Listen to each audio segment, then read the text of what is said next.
Hola, bienvenidos al canal de Dani Fernández. En este vídeo volvemos con los análisis económico-financieros de películas. En concreto, hoy vamos a analizar la película Margin Call, estrenada en 2011, y que narra uno de los momentos críticos que se vivieron en uno de los mayores bancos de inversión de Estados Unidos mientras se desataba la gran recesión de 2008. Así que venga, empecemos.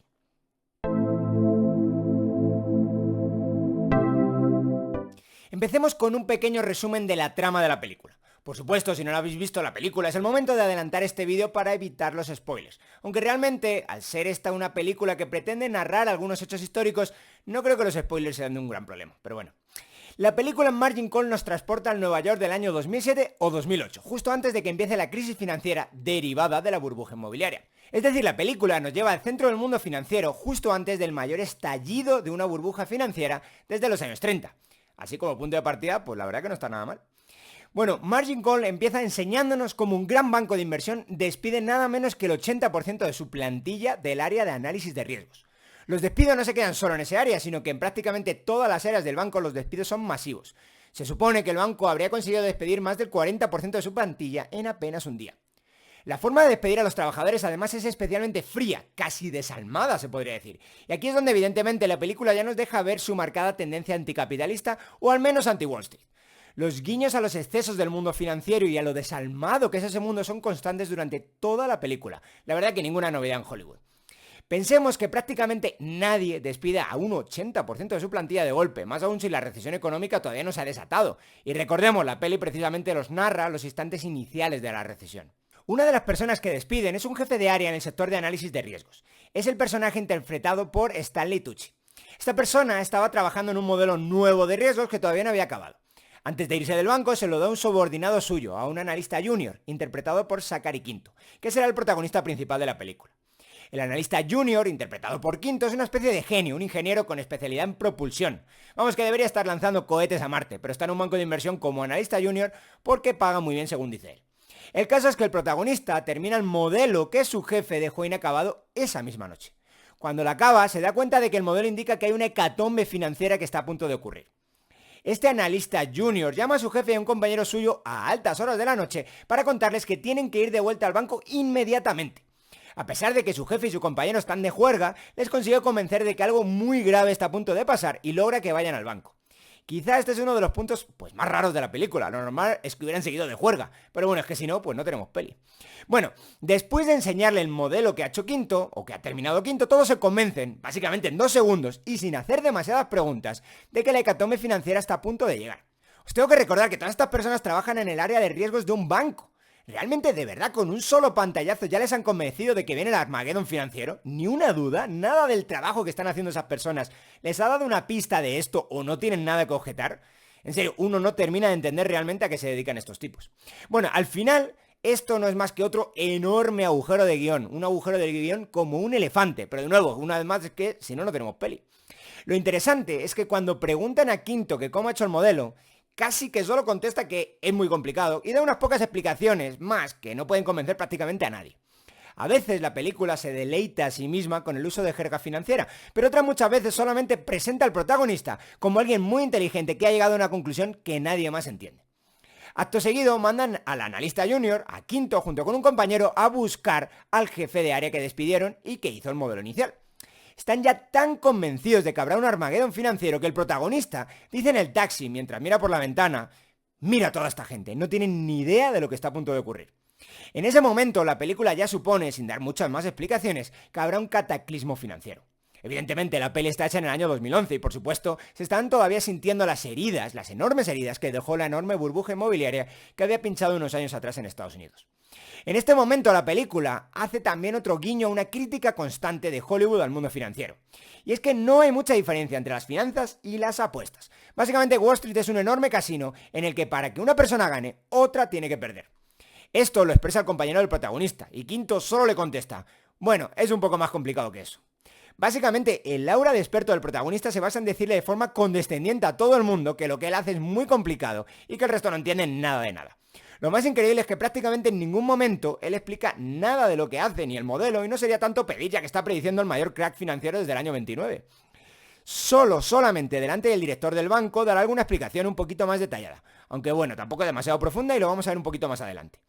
Bueno, al final no consiguen encontrar al jefe despedido, así que el protagonista Quinto y su compañero vuelven al banco.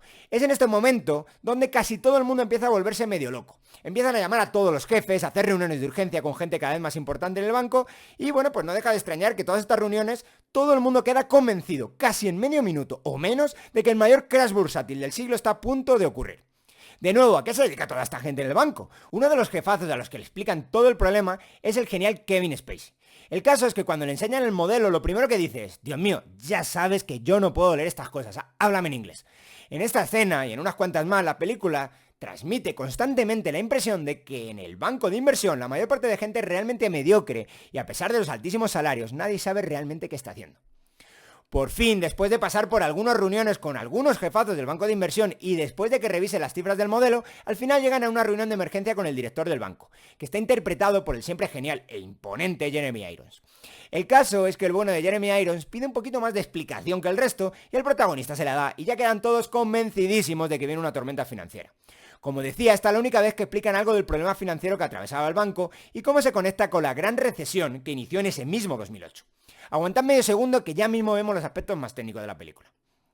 Con el director del banco ya convencido también de la hecatombe por venir y como son los primeros en enterarse de estos problemas, deciden vender absolutamente todos los activos problemáticos que tengan en cartera. Todo en un día, de forma masiva. Esto es lo que se denomina un fire sale, o lo que también se diría en español, una liquidación de urgencia. Lo harán esa misma mañana, en cuanto amanezca. Y ya amaneciendo y junto antes del fire sale, consiguen contactar al jefe de área despedido que hizo originalmente el modelo. En este punto la película vuelve de nuevo con la retórica anti-Wall Street, donde nos cuentan que esta persona una vez construyó un puente y lo muchísimo que aportó a la sociedad haciendo el puente antes de entrar en finanzas. El punto es clarísimo aquí, en realidad las finanzas no aportan a la sociedad, no se construye nada, solo se mueve dinero. Al final de la película, Kevin Spacey hace un comentario con una crítica más o menos similar. Y esta es otra de las críticas que siempre están presentes en las críticas que hace Hollywood al sector financiero o de forma más general al capitalismo financiero.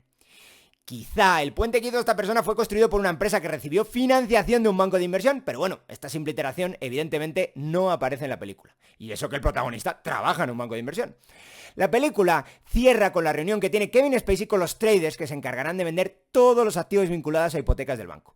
A los traders les ofrecen unas comisiones enormes por vender todos los activos. Consiguen venderlo y empiezan a despedirlos. Spacey básicamente va a hablar enfadadísimo con Irons y este le da una nueva charla donde comenta que las crisis y las recesiones financieras son incurables y que ellos no pueden hacer nada de nada por evitarlas, solo procurar estar del lado ganador.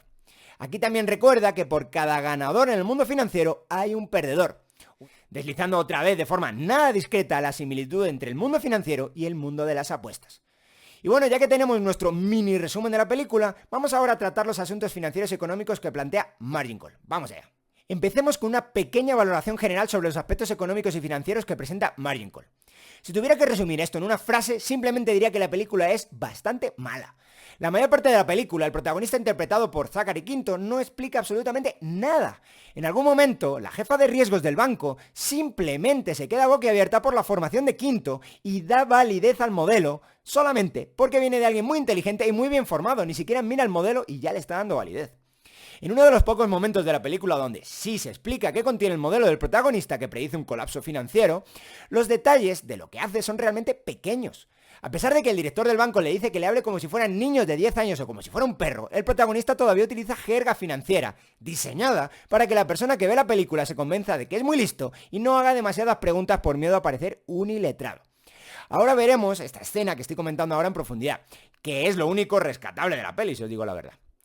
La película, además, es casi incapaz de explicar la conexión entre los problemas financieros y los problemas de la economía real.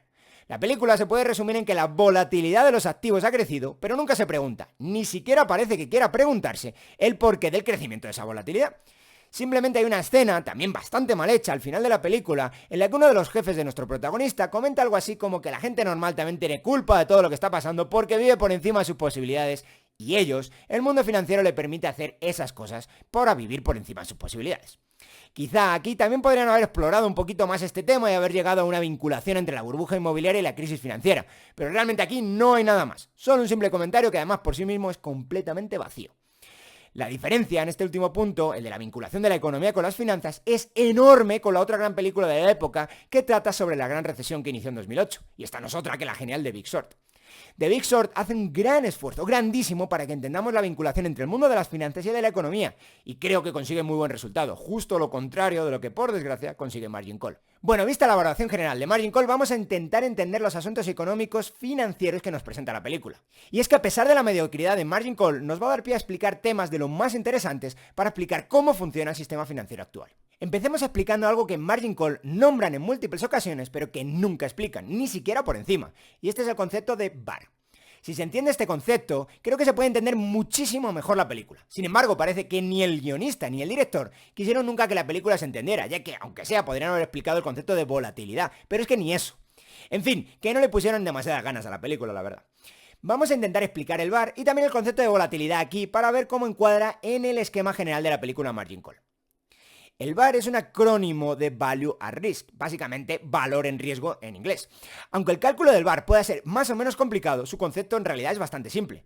Y es que el VaR es simplemente una medida estadística que intenta cuantificar la pérdida máxima que podría tener una cartera de inversión o un inversor en un periodo de tiempo. Aunque ahora vamos a explicarlo de forma un poquito más técnica, para que entendamos ahora mismo cómo funciona el VaR en el sector financiero, simplemente podríamos decir que los bancos de inversión tienen en su balance, es decir, en su posesión, una serie de activos, y que estos activos tienen un rango de movimientos de precio. En otras palabras, los precios de los activos del banco se mueven habitualmente de una forma concreta y podemos saber cómo se mueven viendo el histórico de la cotización. Por tanto, sabiendo cómo se ha movido históricamente un activo, como podría ser por ejemplo una acción de Amazon, en un periodo de tiempo determinado, podemos intentar calcular cuál sería el movimiento máximo que podría tener el precio de la acción de Amazon en el futuro. En definitiva, el VaR confía en que si el precio de la acción de Amazon se ha movido de cierta manera en el pasado, en el futuro se moverá también de una manera pues más o menos similar. Esta es un poco la idea general del VaR, aunque quizás simplificado en exceso mi explicación y voy a ir tocando algunos temas concretos en particular. Una cosa importante es que el VaR o el Value at Risk no pretende hacer estos cálculos para ver cuánto dinero podría ganar un banco de inversión, o una persona o un inversor. Esta no es la función principal ni del VaR ni del departamento de riesgos de un banco. El VaR sirve para ver cuál podría ser la pérdida máxima que podría tener una inversión o un conjunto de inversiones en el futuro cercano. Este es un indicador clave para los bancos de inversión, porque les da una idea de cuánto más riesgo podrían tomar o de si deberían deshacerse de algunos activos para disminuir su cifra de valor en riesgo, es decir, para evitar unas posibles pérdidas importantes. Dicho de otra manera, si la cifra de VaR sube mucho, significa que el banco podría empezar a perder mucho dinero. Por tanto, deberían modificar las inversiones que hacen para evitar potenciales pérdidas. Y bueno, quizá ya entendemos un poquito mejor la idea de VaR, y es simplemente cuánto dinero podría perder un banco, o bueno, cualquier inversor, en un periodo de tiempo. Pero seguro que os estáis preguntando, ¿y cómo se calcula el VaR? En la práctica, la forma de calcular el VaR es mediante el cálculo de la volatilidad de un activo. La volatilidad en finanzas es un sinónimo de dispersión en estadística. Es decir, básicamente quiero ver cuánto se suele mover el precio de un activo con respecto a su media, a su mediana o bueno, alguna medida de tendencia central. Seguro que en alguna ocasión habéis escuchado, aunque sea en el colegio, el concepto de varianza o desviación típica. Esos son conceptos que son medidas de dispersión de una variable aleatoria. Y aunque quizá no es este el momento de meterme en jaleos de estadística, así de forma sencilla diremos que queremos ver, analizando la dispersión, cómo se mueve el precio de un activo en un periodo. Si se mueve mucho, diremos que tiene una dispersión alta. Y si se mueve poco, diremos que tiene una dispersión baja. Por tanto, activos que se muevan mucho de precio pueden llevar a altos rendimientos, pero también altas pérdidas si su precio cae mucho. Por tanto, en función de lo mucho o poco que se mueva el precio de un activo con respecto a su media, o a alguna medida de tendencia central, podemos establecer cuánto podríamos perder en un periodo determinado. Por supuesto, de la misma manera que podemos hacer esto para un activo, lo podemos hacer para un conjunto de activos, para una cartera de inversión o para un banco entero. Quizá es conveniente aquí también comentar que el VaR, como toda medida estadística, tiene un nivel de significancia o confianza determinado, o también alternativamente podríamos decir que tiene un error estadístico concreto. Estos niveles del VaR suelen ser similares a los utilizados en otras aplicaciones estadísticas y econométricas. Esto es básicamente el 95 y el 99% de confianza o el 5 o el 1% de error. Traduciendo esto a un lenguaje que ya podamos entender todos. Simplemente quiere decir que estamos seguros de nuestro nivel de VaR, que recordad es la pérdida máxima esperada, el 95 o el 99% del tiempo. Visto de forma equivalente, podemos decir que nuestro error es del 5 o del 1%, es decir, sabemos que nos vamos a equivocar el 1 o el 5% del tiempo. Esto es importante en el esquema de la película Margin Call, porque varias veces los protagonistas nos dicen algo así como que hemos superado los límites en las últimas semanas. El límite al que se refieren en la película es este nivel de confianza del VaR. Es decir, se suponen que ha llegado a los niveles máximos de VaR. Por supuesto, esto es una señal de alarma en cualquier banco y para cualquier inversor. En la práctica además hay varios problemas con el cálculo del VaR, algunos que se pueden solventar y otros pues no tanto. Uno de los que sí se pueden solventar, por ejemplo, serían las relaciones entre diferentes activos.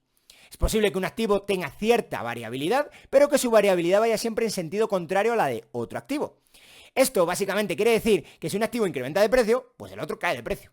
En términos estadísticos diríamos que existe una covarianza o coeficiente de correlación negativo entre los activos. Si traducimos de nuevo esto al lenguaje corriente, esto solo quiere decir que el comportamiento de estos activos es opuesto. Si uno sube, el otro baja y viceversa. Entonces más o menos se puede entender que tener en posesión los dos activos con correlación negativa conlleva una caída en la volatilidad general del banco o de la cartera de inversión y por tanto caería también la cifra de VaR.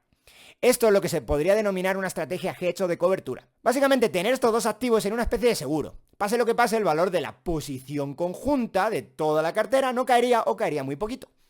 Por tanto, en estos casos en los que se tienen activos correlacionados negativamente, el VaR también tendería a caer. Esto evidentemente se puede calcular y de hecho se calcula a la hora de conseguir los datos de VaR para varios activos o para la cartera completa de activos que tenga un banco. Otros problemas del VaR son muchísimo más complicados de solucionar. Y es que el VaR subestima la aparición de eventos sistémicos, como por ejemplo que ocurrió en la crisis económica y recesión de los años 2007 en adelante.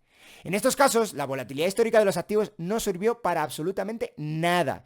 Y en parte la película trata sobre esto. Esto sí es un tema interesante que trata la película. Especialmente cuando el personaje de Demi Moore dice que la fórmula está rota en una escena de la película. Posiblemente se esté refiriendo a este problema en esa escena. El autor Nassim Taleb tiene una crítica similar a esta cuando habla de las colas anchas o gordas y los eventos poco probables o directamente imposibles de prever. Y aquí es donde introduce los conceptos de cisne negro y también de cisne gris. Bueno, si más o menos hemos entendido este concepto de VaR, entender la peli sinceramente ya es pan comido. El problema es que muy probablemente ni el guionista ni el director entendían demasiado bien el concepto de VaR, y por eso la película solo termina siendo una sucesión de comentarios incomprensibles repletos de jerga financiera. El caso es que una vez que entendemos el concepto de VaR y desnudamos a la película de su jerga financiera, no hay apenas nada detrás. Margin Call es increíblemente decepcionante a este respecto. Pero bueno, sigamos viendo otro concepto que aparece en la película, y es el concepto de securitization o titulización en español. Este concepto será de importancia crucial para entender The Big Short, aunque en Margin Call tiene una importancia pues bastante secundaria. Aunque como lo nombran en la película, me siento más o menos obligado a explicar el concepto de titulización, aunque sea de forma rápida. Antes de ver el concepto de titulización o securitization, vamos a explicar de forma bastante breve la diferencia entre un bono y un préstamo. Tanto un bono como un préstamo no son más que una forma de conseguir financiación por parte de un agente económico. La financiación puede ser para cualquier cosa que se os ocurra, la verdad que ahora mismo no es importante hacia dónde se dirige el crédito, simplemente que sepamos que tanto un préstamo como un bono son formas de conseguir financiación. Tanto el bono como el préstamo son promesas de pago del que recibe la financiación o el dinero. Tanto en el préstamo como en el bono se suele especificar además el plazo al que se devolverá el dinero y el tipo de interés que se debe abonar, y hasta aquí pues más o menos son los elementos comunes. Lo que nos va a interesar a nosotros es una diferencia central entre el bono y el préstamo. La principal diferencia es la facilidad en su endoso o transferencia. El bono es increíblemente fácil de transferir a terceras personas, mientras que el préstamo, pues es un poquito más complicado de transferir, tampoco imposible. Por tanto, ya estamos en disposición de ver qué es la titulización. La titulización es básicamente convertir un activo poco negociable de un banco, típicamente un préstamo, en un activo muy negociable en los mercados de capitales, típicamente un bono. Voy a intentar ilustrarlo con un ejemplo. La banca comercial, históricamente, y en concreto hasta los años 70, se dedicaba a dar préstamos y a financiarse con depósitos. Los préstamos aquí, evidentemente, son un pasivo para cualquiera de nosotros, pero un activo para el banco. Y como cualquier activo, un préstamo puede ser vendido. Y es que los bancos podían y pueden vender los préstamos a otros bancos, otros agentes económicos, si tuvieran necesidad de hacerlo. Pero vender un préstamo es algo que puede llevar tiempo y esfuerzo, sobre todo si lo comparamos con la venta de un bono, tal como acabamos de comentar. Por tanto, si, como ya hemos dicho, el bono es una promesa de pago que es muy fácilmente transferible, la titulización se puede entender como el mecanismo que transforma un préstamo en un bono.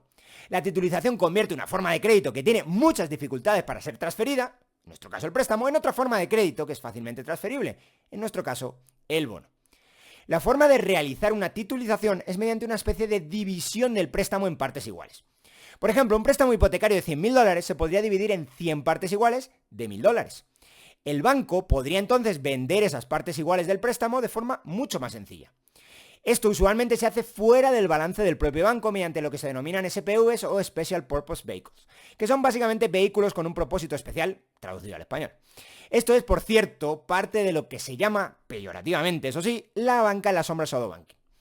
Bueno, estos SPVs suelen ser nuevas entidades que compran los préstamos de los bancos y emiten participaciones, que serían esos bonos de $1000 de nuestro ejemplo. La forma concreta en la que esto suele ocurrir es mediante la agrupación de varios préstamos y la emisión de bonos que referencian muchos préstamos, no uno solo. Es decir, básicamente los nuevos bonos son sobre un conjunto de hipotecas y no solamente sobre una hipoteca. Pero bueno, sobre esto la verdad que hay muchísimo más que hablar y lo voy a hacer en el análisis de la película de Big Short, que lo hace mucho mejor que esta peli. Por tanto, de forma un tanto general y probablemente poco técnica, podemos decir que la titulización simplemente es la partición de un préstamo en partes iguales y su conversión en una especie de bono que será muy fácil de transferir a los mercados de capitales. Veamos entonces la relación entre la titulización y la película de Margin Call. En la película, el banco de inversión es el que está generando o creando la titulización. Es decir, básicamente está creando SPVs o entidades fuera de balance y emitiendo participaciones que compran otros inversores. En concreto, el banco está haciendo esta operativa para préstamos inmobiliarios. Por tanto, ya podemos entender otro concepto que comentan, pero no explican en la película, y es el de MBS o Mortgage Backed Securities, con una traducción que sería activos respaldados por hipotecas. Es decir, el banco está emitiendo a través de subsidiarias, MBS o activos respaldados por hipotecas. Pero esto es lo importante, son subsidiarias del banco, no el propio banco. Bueno, entonces creo que ya podemos entender más o menos qué está haciendo el banco de la película de The Margin Call. Básicamente el banco está comprando activos inmobiliarios, los está sacando de balance mediante SPVs, que repito, no son más que entidades fuera de balance dedicadas a titularizar activos, y los está vendiendo a otros inversores. Ese es todo el negocio, ni más ni menos. Como veis, las finanzas al final pues no son tan complicadas. Y bueno, ya visto qué hace el banco y visto el concepto de valor en riesgo VaR, por fin estamos en disposición de explicar qué está ocurriendo en la película.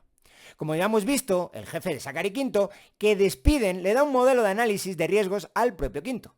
Quinto trabaja un poco en el modelo y esto es la base de la peli, básicamente para que todo el mundo suponga que el descalabro financiero está a la vuelta de la esquina. Pero básicamente, ¿qué hace este modelo? Pues la película la verdad que aquí es muy críptica y explica muy poquito. Pero bueno, vamos a intentar verlo o intentar desentrañarlo o analizarlo. En la escena donde Quinto explica a su jefe y a su compañero por primera vez el modelo es donde nos dan alguna pista. Intentando desnudar a la escena de toda su jerga financiera, básicamente el modelo nuevo lo único que hace es computar una volatilidad mayor a los activos de la que ya estaban computando en el modelo VaR que ya estaba utilizando el banco. Es decir, en realidad el modelo es simplemente otro VaR, como los que ya calcula el banco, solo que cambia los parámetros de entrada. En otras palabras, el supuesto modelo infalible lo único que está haciendo es incluir otros datos.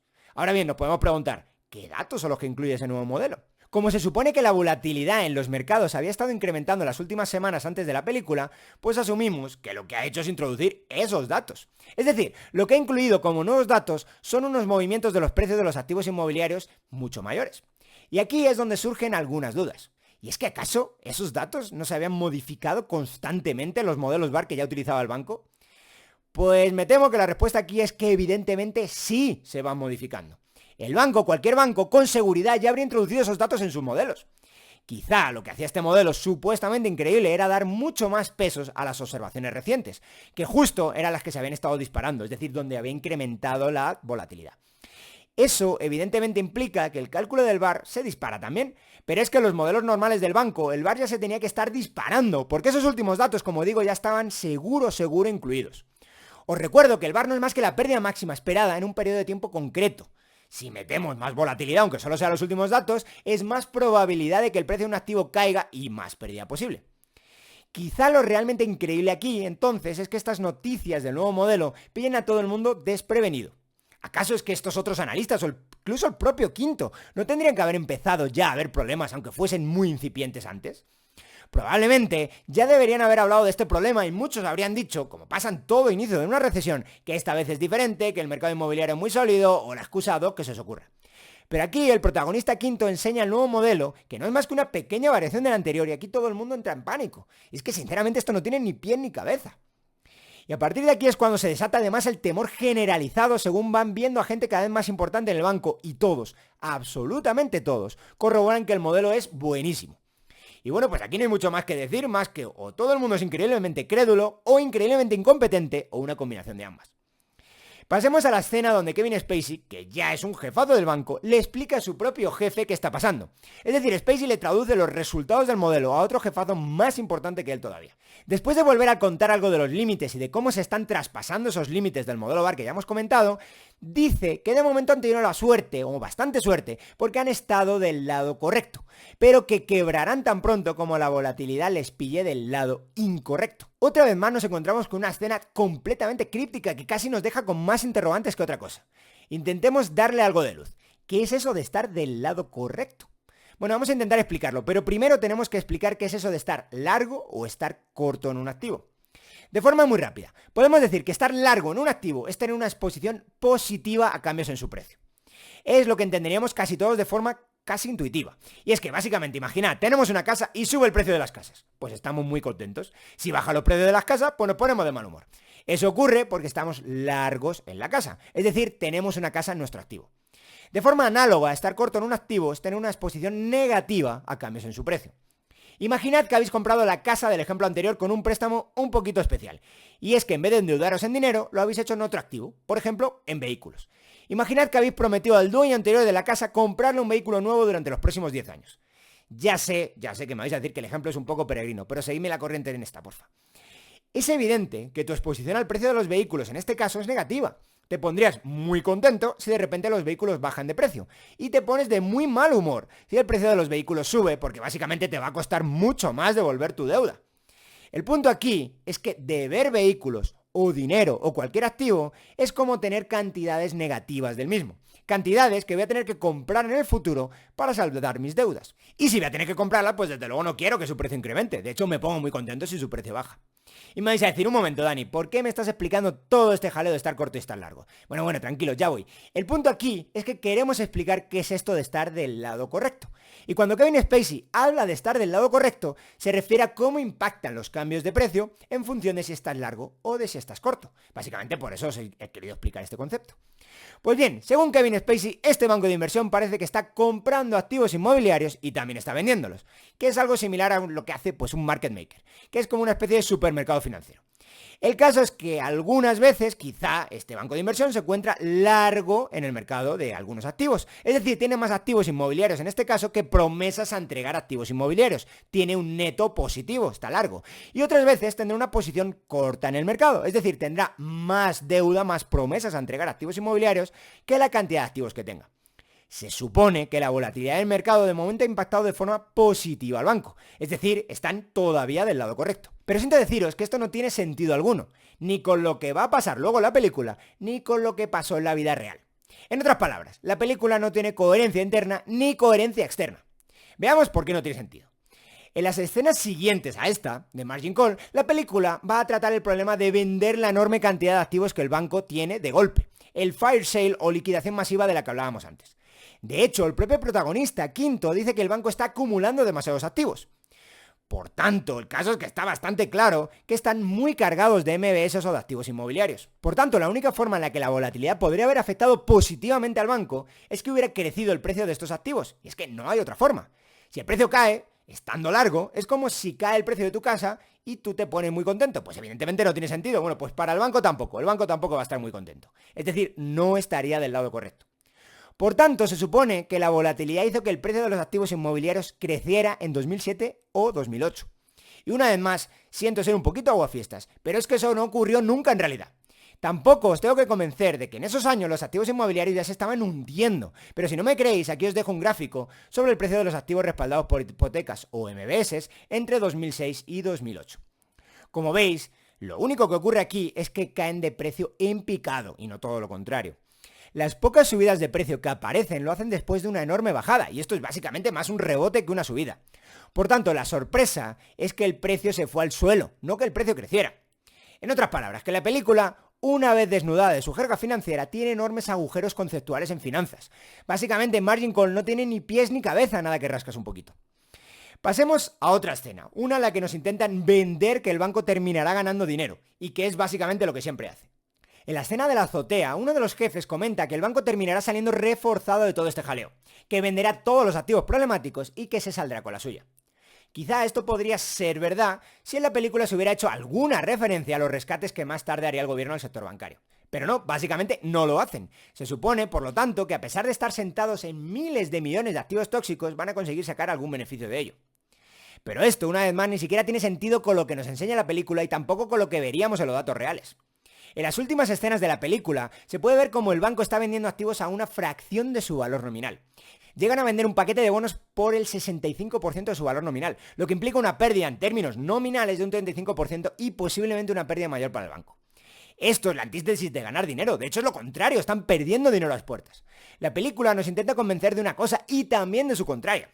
Ganan dinero, pero tienen que vender los activos a una fracción de su precio. Vamos, que no tiene sentido. Fijaros en este otro nuevo gráfico que os pongo en pantalla.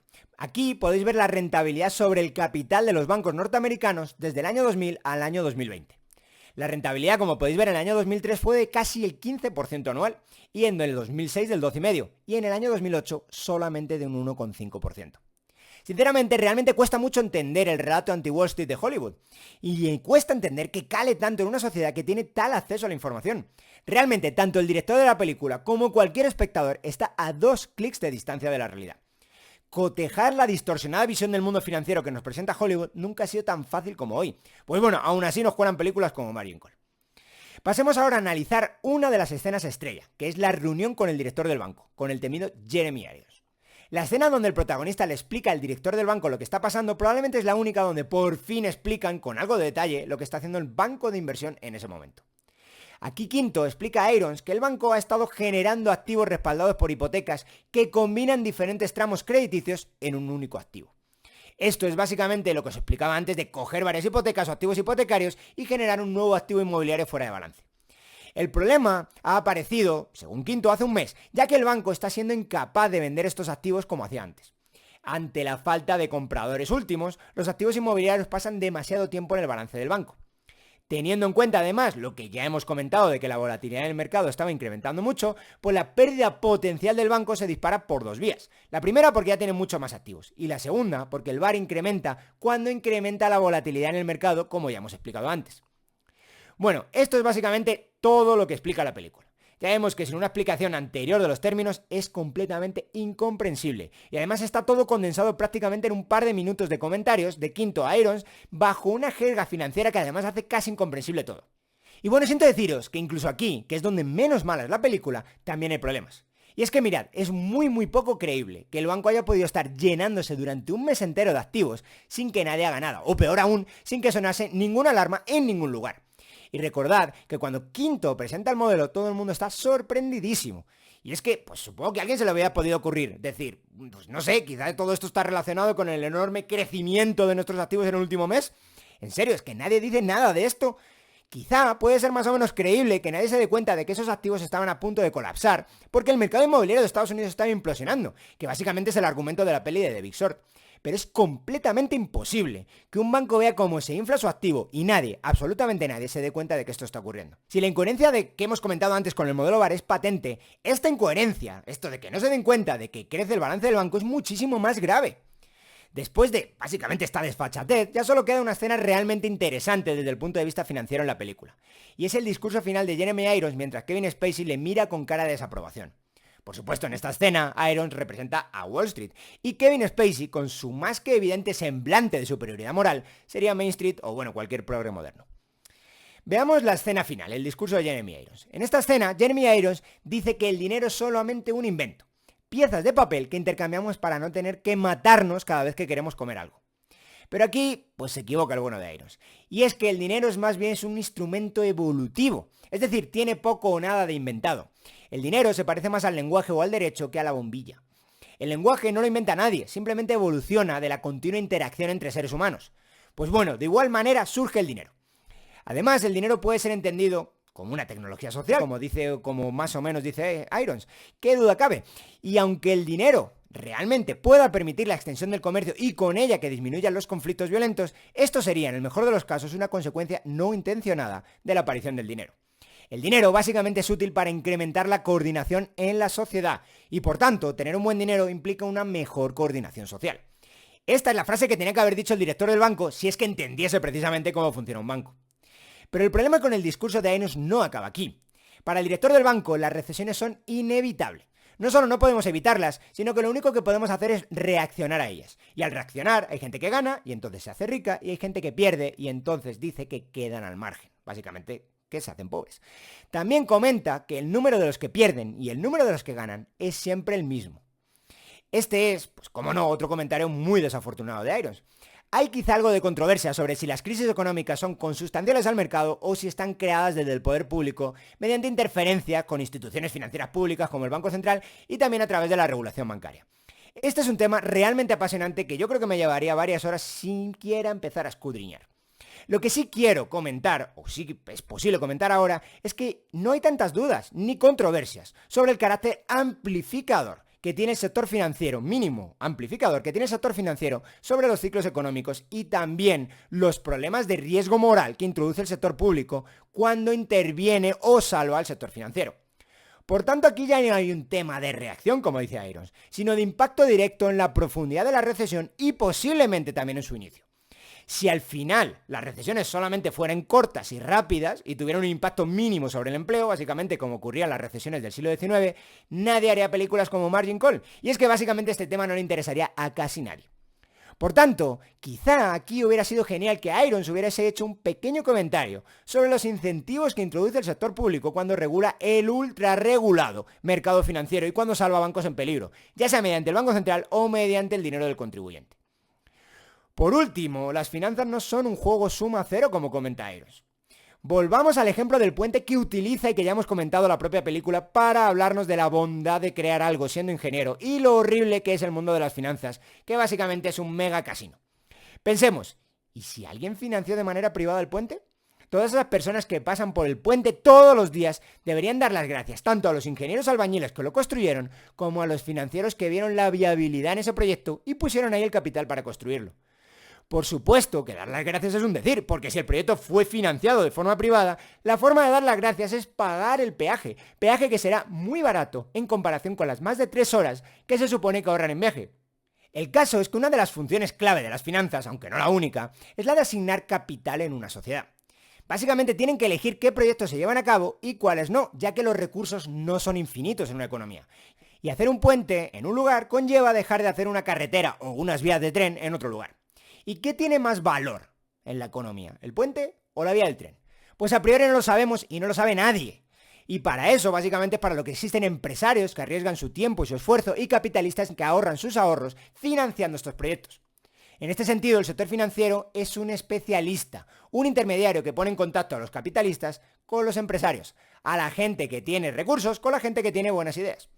Por tanto, no, las finanzas no son un juego suma cero. Cuando los proyectos salen bien, todo el mundo gana, desde los consumidores o la ciudadanía en general a los empresarios y los capitalistas.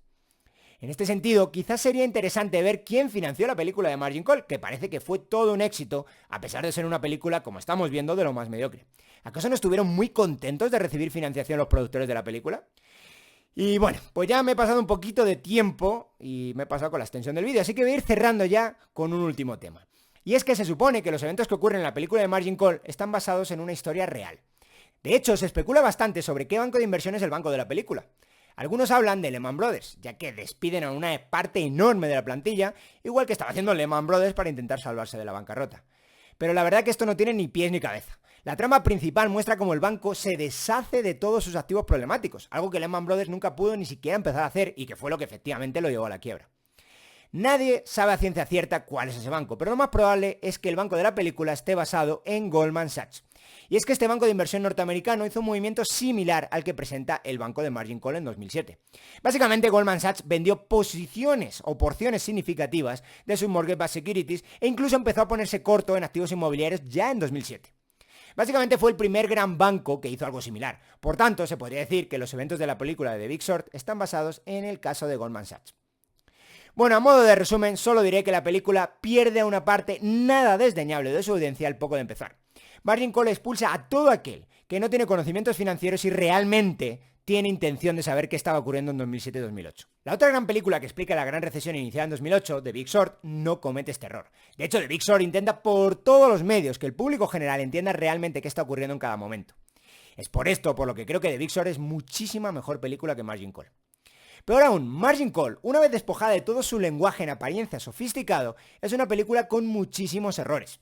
Desde operativas imposibles en un banco, como ser incapaces de saber si crece o no el balance o de ajustar los modelos VAR, a supuestos movimientos de mercado que serían imposibles dentro de la lógica de la propia película o dentro de lo que pasó en la realidad en 2007 y 2008. En definitiva, Margin Call solo es una película anticapitalista más, bastante mal hecha desde el punto de vista financiero. Supongo que los actores salvan una película con un guión de tercera. Realmente no termino de entender cómo esta película está tan bien valorada. Solamente alguien que quiere parecer sofisticado y que no ha entendido la película puede dar una buena reseña a Margin Call. Y eso es pues básicamente cualquier crítico de cine. Bueno, con esto terminamos el vídeo de hoy. Si os ha gustado, dejadme un like. Si queréis ver más contenido similar a este, suscribíos al canal y dadle a la campanita. Y si no estáis de acuerdo, pues dejadme un comentario y lo charlamos en el chat. Hoy también tengo una novedad, y es que estreno canal de Patreon. Si os gusta el contenido de este canal y queréis apoyar la continuidad, podéis convertiros en mi Patreon. Os dejo por la descripción el enlace. Así que nada, bueno, espero que os haya gustado el vídeo y nos vemos en el próximo.